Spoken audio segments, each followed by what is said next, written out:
जय श्री राम। कैसे हैं आप सब लोग? आज हम लोग बात करने जा रहे हैं सूर्य 10वें भाव में। तो सूर्य 10वें भाव में तो क्या रिजल्ट रहते हैं, क्या बेसिकली इसका इम्पैक्ट रहता है, उसके ऊपर सारी की सारी चीज़ें आज हम बात करेंगे। तो सूर्य 10वें भाव का सूर्य, आप समझिए 10वें भाव में सूर्य दिग्बली तो है, लेकिन फिर भी 10वां भाव कोई सूर्य के लिए बहुत ही ज्यादा कंफर्टेबल पोजीशन नहीं है। कंफर्टेबल पोजीशन क्यों नहीं है? क्योंकि 10वां भाव काम करने का भाव है। सूर्य क्या है? सूर्य तो राजा है। अब राजा को अब पब्लिक के बीच में आना पड़ रहा है काम करने के लिए। तो यहां पर अगर कोई भी आप ऐसा व्यक्ति देखते हैं जिसके चार्ट में सूर्य 10वें घर में है और वो अपने प्रोफेशन को लेकर जूझ रहा है या प्रोफेशन को लेकर परेशान है, सिंपली उसको ये बोलना स्टार्ट करो, पब्लिक के लिए काम करना स्टार्ट कर दो एज अ राजा। जैसे राजा अपनी जनता के लिए काम करता है ना, गद्दी पे बैठकर नहीं, नीचे उतर के जनता के बीच में जाकर। ऐसा व्यक्ति जब जनता के बीच में जाकर जनता के लिए निस्वार्थ भाव से सेवा करता है, हम कई बार बोलते हैं ना कि आपकी सोल सर्च क्या है।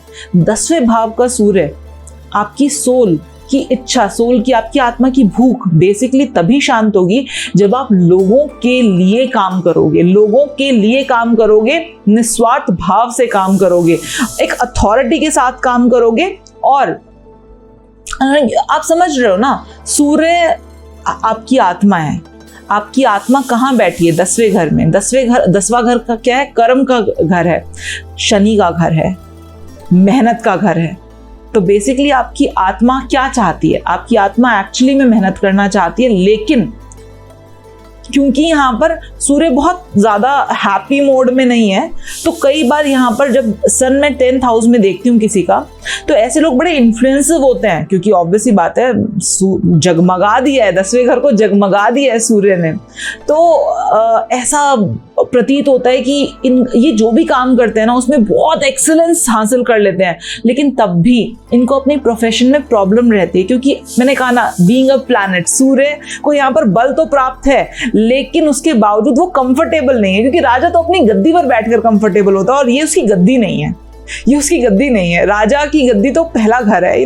फर्स्ट हाउस में वो उच्च का माना गया है, 7वें घर में बाजार में जाकर तो नीच का हो जाता है, लेकिन 10वें घर में यहाँ पर आकर उसको बल तो मिल गया, उसको काम करने का बल तो मिल गया। वो काम तो बहुत अच्छा, ऐसे लोग आपको दिखाई देंगे काम तो बहुत अच्छा करते हैं, बहुत जहां जो काम करते हैं उसमें एक्चुअली सुपरस्टार, लेकिन तभी भी प्रोफेशन को लेकर ना मन में वो एक चलता रहता है कि यार आई एम नॉट सेटिस्फाइड।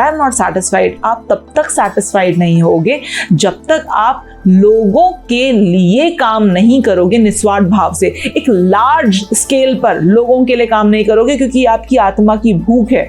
ये आपकी आत्मा एक्चुअली में आपसे यही चाहती है, इसी वजह से जन्म लिया है। जो भी लोग 10वें घर में सूर्य लेकर आते हैं, वो लोगों के लिए काम करने आए हैं।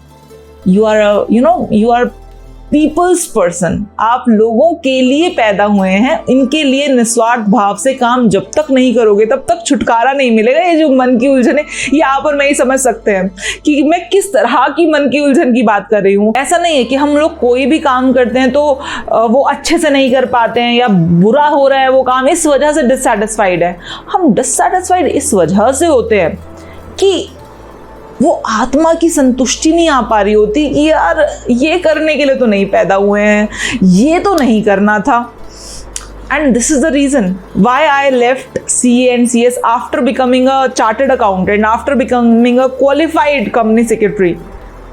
मैंने क्वालिफाई करके CA और CS दोनों चीज़ें क्वालिफाई करके 9 साल तक काम करके छोड़ दिया। मुझे लगा कि नहीं, मैं इसलिए नहीं जन्मी हूँ, मेरा जन्म इसलिए नहीं हुआ है। मेरा जन्म तो इसलिए हुआ है कि मैं सब लोगों को, जो मेरे पास इतनी सुंदर विद्या जो मैंने सीखी है बचपन से, वो चीज़ें मैं शेयर कर पाऊँ, पब्लिकली शेयर कर पाऊँ, सबके साथ शेयर कर पाऊँ। तो मेरा जन्म इसलिए हुआ और मैंने वो काम शुरू कर दिया है। आप देख सकते हैं मैंने बहुत सारी वीडियोस बनाई हैं और जिसके ऊपर मुझे बहुत ज़्यादा लोगों का प्यार मिला है, लोगों का सपोर्ट मिला है। एंड खुश हुए हैं, लोगों की आत्मा खुश हुई है, और लोगों की आत्मा खुश हुई है इस वजह से आज मेरी आत्मा संतुष्ट है।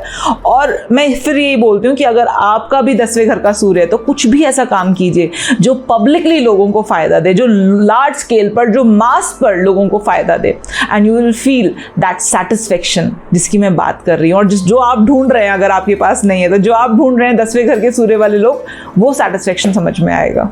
ठीक है जी, चलिए तो आज के लिए बस इतना ही, फिर दोबारा से कुछ और बात करने मिलेंगे। जय श्री राम।